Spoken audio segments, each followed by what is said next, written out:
Bagaimana tiba-tiba pikiran kita menjadi sempit sampai tidak nampak solusi? Bagaimana tiba-tiba hati kita ini menjadi beku sampai semuanya terasa menyulitkan, menyusahkan kita? Kenapa?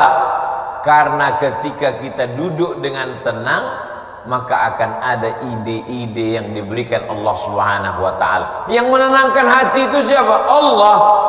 Huwallazi anzala sakinata. Allah taala yang menurunkan ketenangan fi qulubil mu'minin, ke dalam hati orang beriman.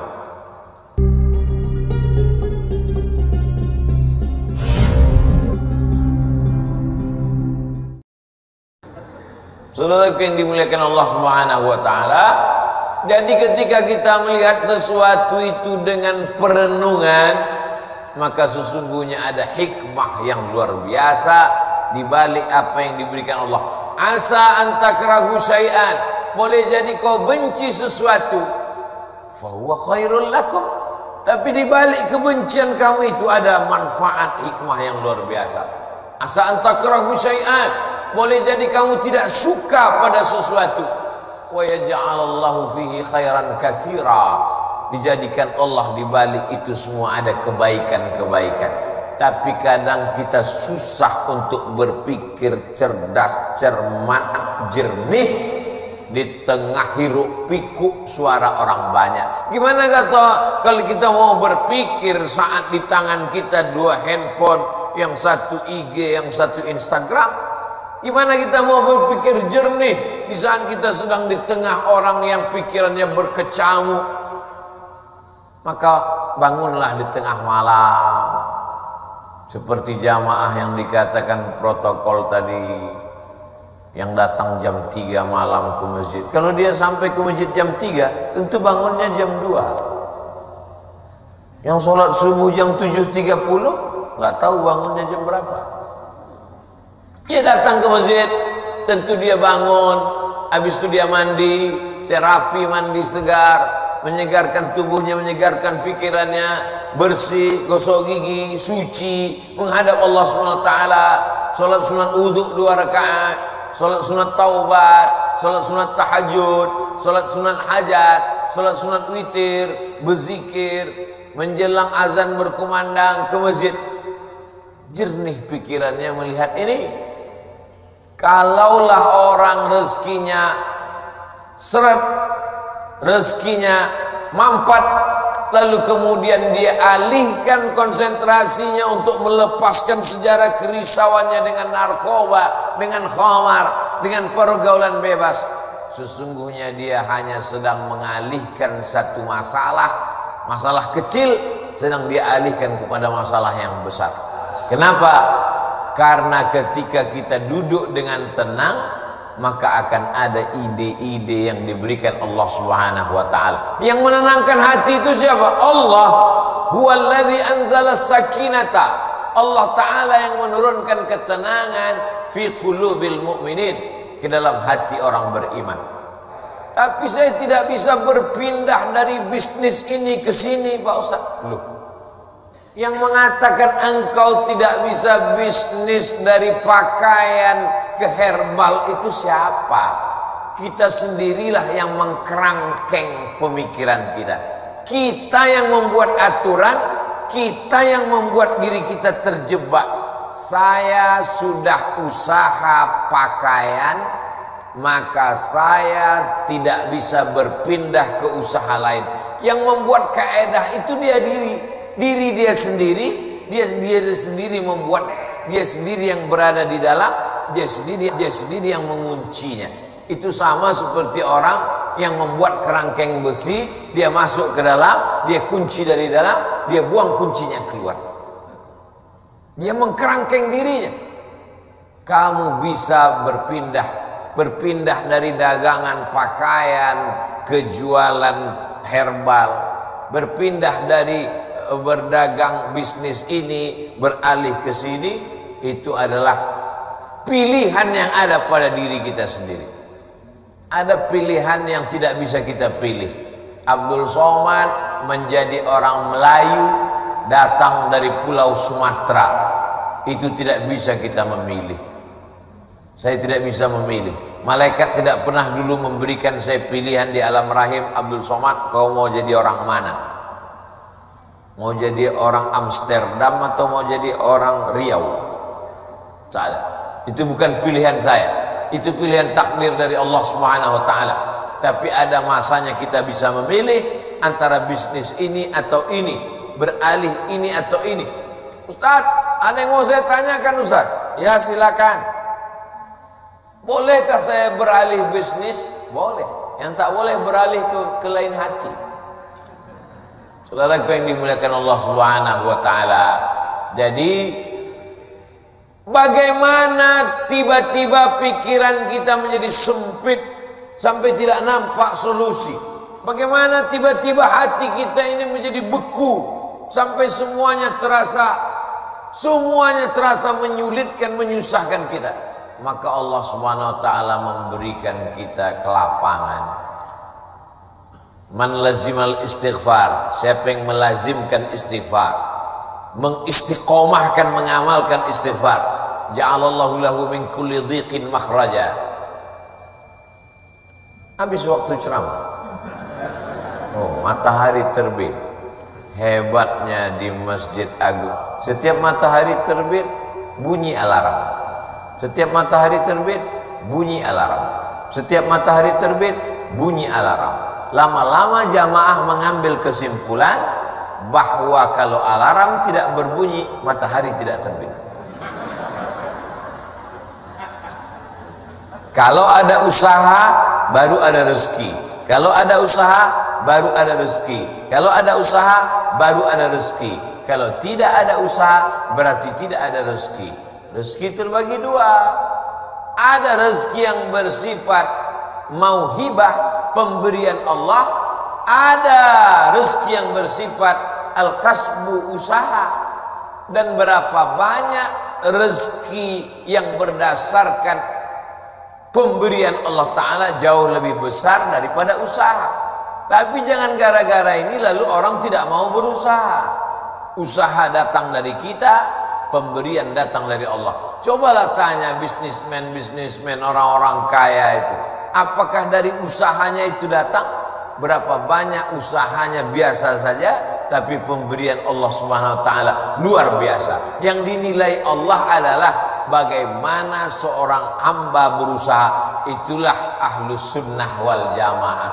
Adapun orang yang berpangku tangan menunggu hujan turun dari langit, mereka adalah ahlul bid'ah wad dhalalah. Namanya kelompok Jabariyah. Al-Jabr. Ada wali nikah itu namanya wali majbur, wali yang boleh memaksa. Jabariyah orang yang terpaksa. Kata dia, hidup dia ini terpaksa karena takdir. Kau kenapa tidak berusaha? Semua sudah ditakdirkan Allah. Kau kenapa mabuk? Saya tidak ada niat mabuk Pak Ustaz. Saya terpaksa karena takdir. Dua salah dia. Pertama, dia berbuat dosa. Yang kedua, dia mengkambing hitamkan Tuhan atas segala dosa-dosanya. Maka orang seperti ini dihukum double oleh Sayyidina Umar bin Khattab. Pada zaman Umar pun spesies manusia seperti ini sudah ada. Yang sekarang ini hanya pengikut-pengikutnya saja. Neo-nya, model barunya muncul di zaman modern ini. Maka orang seperti ini bukan ahlu sunnah. Ahlu sunnah adalah berkeyakinan bahwa rezeki dijamin Allah, tapi dia juga berusaha. Menurut Imam Abdul Hasan Al-Asy'ari, maka itulah yang disebut dengan al-kasbu wal ikhtiar. Ada usaha. Subuh ini saya sudah ditakdirkan Allah Subhanahu wa taala ada 2 minuman. Lalu kemudian saya boleh memilih yang mana yang mau dipinum, boleh pilih. Mau yang ini atau yang ini. Ketika dia sudah diberikan kepada saya, maka ini milik saya, ini udah takdir saya, ini ketetapan untuk saya. Tapi saya mesti menggerakkan tangan saya, mesti memasukkannya ke mulut saya. Semuanya datang dari Allah. Gerak ini tangan bisa bergerak, itu pun dari Allah. Hati ini untuk condong kemana, itu pun dari Allah. Itulah mengapa wallahu khalaqakum wa ma ta'malun. Allah menciptakan kamu dan perbuatan kamu.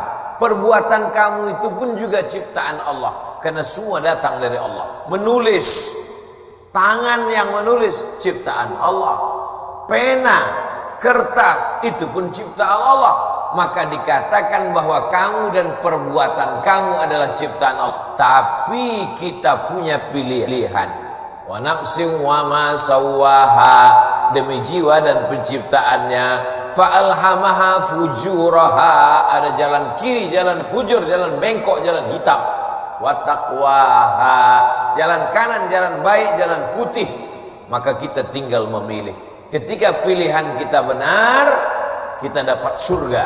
Walladzina amanu wa amilus solihati ulaika ashabul jannah. Walladzina kafaru wa kadzabu bi ayatina ulaika ashabun nar. Jangan dengan penuh kesadaran sendiri menabungnya di bank konvensional haram, duitnya duit riba, dimakan dengan penuh kesadaran. Ketika ditanya, kau makan riba? Iya, tapi ini haram. Takdir, susah saya menolaknya, Ustaz.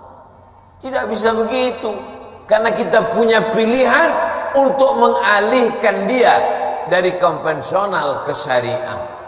Kita punya pilihan untuk memilih antara yang haram dengan yang halal. Ketika pilihan itu tepat, disitulah balasan datang dari Allah Subhanahu wa ta'ala. Saudaraku yang dimuliakan Allah, ada orang yang sanggup memilih, tapi dia tidak mau. Ada orang yang tidak tahu, ada yang pura-pura tidak tahu. Maka semua jenis manusia ini nanti akan mempertanggungjawabkannya di hadapan Allah Subhanahu wa ta'ala. Dengan mengaji kita menjadi tahu. Setelah tahu, ujiannya lebih berat. Selama ini kita tidak tahu, kadang-kadang ada enaknya juga tak tahu. Ada mahasiswa lama, ada mahasiswa baru. Mahasiswa lama dengan mahasiswa baru duduk di tempat yang sama, mau daftar ulang di awal tahun ajaran. Tiba-tiba turun seseorang lewat, mahasiswa lama lari pontang-panting, mahasiswa baru nyantai sambil duduk merokok, ngelihat cuek aja. Memangnya yang lewat itu siapa? Rektor. Kenapa mahasiswa lama lari pontang-panting? Dia kenal, dia tahu. Kenapa mahasiswa baru cuek saja seperti tak ada masalah? Karena tidak tahu. Makanya banyak orang sekarang tidak mau tahu dengan agama. Kenapa? Karena kalau saya tahu nanti jadi takut. Padahal takut itulah yang dipesankan oleh khotib di atas mimbar. Takutlah kepada Allah. Sholat, tegak, ruku, sujud, subuh, zuhur, asar, maghrib, isya, tahajud, witir, doa, qabliyah, ba'diyah. Apa yang ingin dicapai? Inna sholata tanha anil fahsya wal munkar. Kajian kita ini, apa target visi misi dari kajian ini? Kajian ini supaya takut kepada Allah. Jangan sampai makan haram.